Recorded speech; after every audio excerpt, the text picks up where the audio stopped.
Saludos y bienvenidos a Visipedia, soy Visifood. Hoy quiero hablaros de un tema que para mí es importante, que es que el día 24 de abril se procedió a la exhumación de José Antonio Primo de Rivera del Valle de los Caídos, de lo que ahora se llama el Valle de Cuelgamuros, porque hay que cambiarle el nombre a todo, porque no les gusta nada lo que cualquiera haya hecho, es una pandilla de adanistas los que ahora nos gobiernan, y se le llevó a su actual lugar de enterramiento, que es el cementerio de San Isidro, creo que es. Vamos a ver. San Isidro, efectivamente.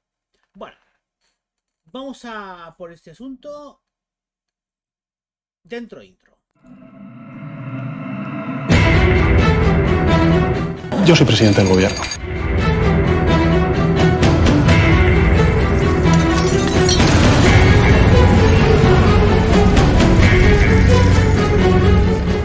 De momento. Bueno, vamos al tema. En primer lugar, quiero decir que no es el único cambio de lugar de descanso de José Antonio Primo Rivera que se ha producido. De hecho, fue enterrado tras su fusilamiento en Alicante, fue enterrado en una fosa común. De allí se le trasladó a un nicho en Nuestra Señora de los Remedios, en el propio Alicante. Eso fue el mismo año, no, o al año siguiente o algo así. Posteriormente, en el 39, acabada la guerra, se le trasladó al Escorial. Y finalmente, hasta hoy, en el 59, se le llevó al Valle de los Caídos para ocupar uno de los lugares de honor bueno, de hecho, para ocupar el lugar de honor en el altar. De hecho, en gran medida el Valle de los Caídos tenía como finalidad ser un mausoleo para José Antonio Primo de Rivera, además de todas las demás víctimas de la guerra. Bueno, vamos a ver. En primer lugar, vamos a ver quién era este señor, que hay gente que no lo sabe. Porque es que en televisión española se ha llegado a decir que este hombre fue el dictador de España entre el 23 y el 30 del siglo pasado. Bueno, eso es una estupidez. O sea, ese fue su padre. José Antonio Primo de Rivera fue el fundador de Falange española, de las Hons, bueno, de Falange española, luego de Falange española de las Hons, etc. Este hombre probablemente se metió en política para reivindicar la figura de su padre. Era una persona apegada a ciertas tradiciones, con unos aspectos revolucionarios. Él creía que la dictadura de su padre no había conseguido enganchar entre ciertas personas porque le faltaba un barniz ideológico. Y entonces él se fijó en el fascismo para darle esa capa ideológica que le diera un sustento a un régimen como el de su padre. Entonces, ¿qué particularidades tiene el fascismo de José Antonio Primo de Rivera respecto al fascismo original, el fascismo italiano o el nazismo? En primer lugar, el fascismo original, hasta donde yo sé, no es racista. El fascismo alemán sí lo es. El español no. En el fascismo español, llamémoslo en el falangismo, el nacional sindicalismo, no hay racismo. Es una peculiaridad muy grande que tiene, es que es católico, es muy católico. Como el fascismo en gran medida se basa en resaltar, exaltar las señas de identidad de la nación, de la patria, pues para Falange, para José Antonio Primo de Rivera, una de las grandes señas de identidad, lo cual evidentemente históricamente es cierto, es el catolicismo. Y entonces para él el fascismo español tenía que ser católico. Eso le distingue radicalmente del fascismo italiano y del nacionalsocialismo alemán. Bueno, luego, otra peculiaridad, el fascismo es un régimen republicano, no republicano, porque tendemos a asociar la palabra republicano a otras cosas, pero digamos un régimen sin rey. un régimen con un caudillo, con un líder, pero que no emana de una tradición monárquica. Sin embargo, José Antonio Primo de Rivera en ese aspecto fue deliberadamente ambiguo. Los 27 famosos puntos de Falange son perfectamente compatibles con un rey. Aunque, pues, si tú vas al fondo de lo que él dice, pues entenderías que es más bien partidario de que no haya un rey. Pero no, no hay una contradicción importante. Bueno, ¿qué más os podría decir de esto? En los años 30 fueron extraordinariamente violentos. Sobre todo hubo una gran cantidad de violencia de izquierdas. Hubo una cantidad difícil de determinar de golpes de Estado en 5 años. O sea, no soy capaz de deciros un número de golpes de Estado. Hubo grandes, hubo el de Sanjurjo, no fue grande porque no llegó a ninguna parte. El del 34 que lo dieron el PSOE, Esquerra y demás elementos izquierdistas. Y el del 36 que lo dan, pues, el general Mola, junto con gente del ejército, con algunos elementos de la derecha, con los carlistas y lateralmente con la falange. Aunque la falange, en cuanto empieza la guerra, cobra una importancia enorme, que no tienen los requetés. Bueno, ¿qué os puedo decir? Además, hay montones y montones y montones de golpes de Estado que da la CNT, que proclama cada 2 por 3 su nuevo orden y fracasa todas las veces, por supuesto. Pero es muy, muy habitual. O sea, hay muchos golpes de Estado anarquistas en España durante esos 5 años. Entonces, estamos en un contexto muy, muy violento. Hay una enorme cantidad de asesinatos políticos, hay una gran cantidad de atentados contra lugares de culto, hay quema de conventos, quema de iglesias, hay atentados contra sedes de partidos políticos, casas del pueblo del PSOE, ese tipo de cosas. Entonces, esto es sobre todo obra de la izquierda, pero la derecha también participó. Concretamente, a partir del año 33, 34, 34, que no recordar, no, incluso puede que 35, no recuerdo ahora bien. Falange tiene implicación en unas cuantas acciones. Probablemente de los partidos que se meten a hacer violencia es el que menos violencia hace. No es la CNT, no es el PSOE. El Partido Comunista de España yo creo que no pinta demasiado en este asunto, porque era muy pequeño, también era tipo Falange, o sea, eran partidos muy residuales. Eh, la Esquerra y todas.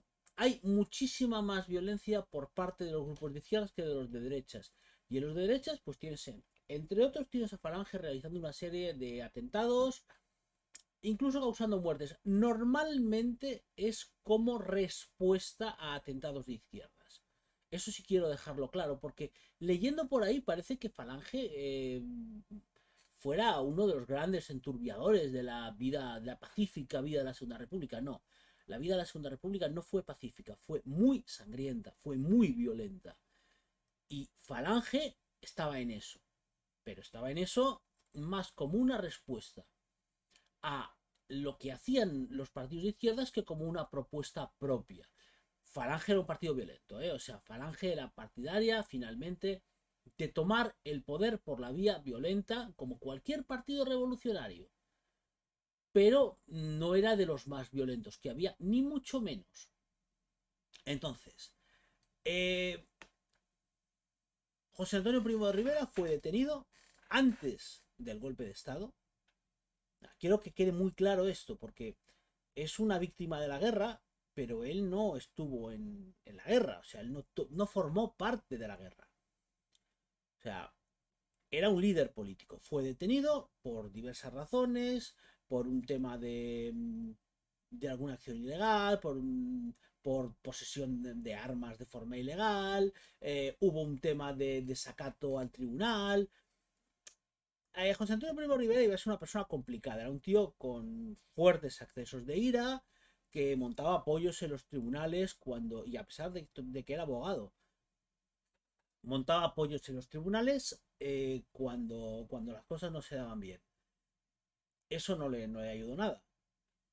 Algunas de las acusaciones contra él eran posiblemente basadas en la realidad, otras eran falsas, pero sobre todo lo que quiero decir es que el tribunal que lo juzgó carecía de las garantías. He leído por ahí que bueno, para lo que era la época, para los tiempos tan convulsos que no sé qué, no estaba mal. Es posible, pero le juzgó un tribunal popular. Los tribunales populares estaban constituidos, o sea, eran nuevos, se acababa de crear esos tribunales populares y estaban constituidos por 3 magistrados y luego no sé si 13 o 14 eh, agentes del gobierno, prácticamente, no eran eso, a ver, tengo aquí apuntado lo que eran miembros del tribunal, pero en la práctica los miembros del tribunal eran gente aprobada por la República, en un contexto de guerra. No había garantías. Entonces, finalmente, al hermano de José Antonio, Miguel, creo que se llamaba, le condenan a cadena perpetua. A su cuñada, no me acuerdo qué condena le dan, es una condena más leve, y a él le condenan a muerte. Cuando le condenan a muerte, él se levanta y le da un abrazo al juez, al presidente del tribunal, y le habla del mal rato que le ha hecho pasar él, José Antonio, al juez. Yo, bueno, cosas raras, se conocían, habían tenido algún trato, no mucho, pero se conocían lo suficiente como para que él le diera un abrazo. José Antonio era un tipo bastante extraño para estas cosas. Eh, Fue fusilado posteriormente, aunque hubo quien intentó impedirlo, hubo algún intento de fuga, planes, cuando se da el golpe de estado se le intenta liberar de Alicante, pero el golpe de estado en Alicante fracasa, hay un comando alemán para liberarle que no tiene éxito, y finalmente a José Antonio Primo de Rivera se le fusila. Bueno, es una víctima de la guerra civil. Él no participó en el golpe de estado. De hecho, él hubiera querido participar en el golpe de estado. Él azuzaba a gente como Franco o como Mola para que dieran el golpe de estado ya. Y Franco no formaba parte del golpe de estado. Franco es el último que se apunta al golpe de estado. Pero Mola, digamos que le daba de lado. O sea, para Mola lo importante eran los requetés, el ejército, y la gente de Falange le estorbaba bastante. El fascismo le estorbaba bastante a Mola. Entonces, bueno, sin ser completamente inocentes, ni mucho menos del golpe de Estado, no eran el elemento que da el golpe de Estado. Digamos, estamos hablando de una España en la que todo el mundo conspiraba para dar golpes de Estado. El PSOE, el Partido Comunista, la Esquerra Republicana, la CEDA tenía muchos elementos que estaban detrás del golpe de Estado. El partido de Calvo Sotelo también estaba ahí. O sea, hay muchísima gente, los requetés, la Falange también. Muchísima gente estaba trabajando para dar un golpe de Estado. No seamos hipócritas. Entonces, fue una víctima de esa terrible década en España, fue una víctima de la guerra civil, y a mí me parece muy bien que estuviera enterrado en el Valle de los Caídos. Y en general estoy muy en contra de que a los muertos se les saque de su lugar de descanso. Este señor se le ha sacado ya de 4 lugares de descanso. Se le había enterrado 4 veces, le han tenido que sacar otra vez, le han sacado por 4ª vez de un enterramiento, y lo han enterrado por 5ª vez. Señores, basta. Llevaba 60 y tantos años enterrado. Basta. Basta de remover los cadáveres. Basta de profanar tumbas. Os voy a decir una cosa. Yo no soy ni cercano, ni simpatizante, ni me cae bien Falange, ni el fascismo. Son cosas que me repelen. Pero basta. Basta de remover las tumbas. Basta de sacar cadáveres. Basta. Basta. Basta, miserable. Profanador de tumbas. Canalla. Tú vas a ir al desagüe de la historia. Tú vas a desaparecer pronto. Espero que los españoles te den tu merecido en las urnas. Espero que te echen a patadas, miserable. Bueno, y dicho esto, que ya el vídeo se está extendiendo más de lo que yo quería, estamos ya en 15 minutos, os animo a que os suscribáis, a que le deis un like si os ha gustado el vídeo, y os animo a que pues, lo compartáis y lo difundáis. Este canal no está monetizado, lo hago simplemente porque me gusta hacer vídeos. Ojalá un día esto, a ver, no seamos hipócritas, ojalá un día me gane un pastón con esto, pero no es el caso hoy. Entonces, mientras eso ocurre, yo esto solamente recibo el output, digamos, el output positivo de que el input positivo, vuestra retroalimentación de que os gusta por los likes, por los comentarios, por las suscripciones. Sed bienvenidos los que no os hayáis suscrito todavía y lo hagáis a partir de ahora. Un saludo a todos, Gloria in excelsis Deo y hasta la próxima.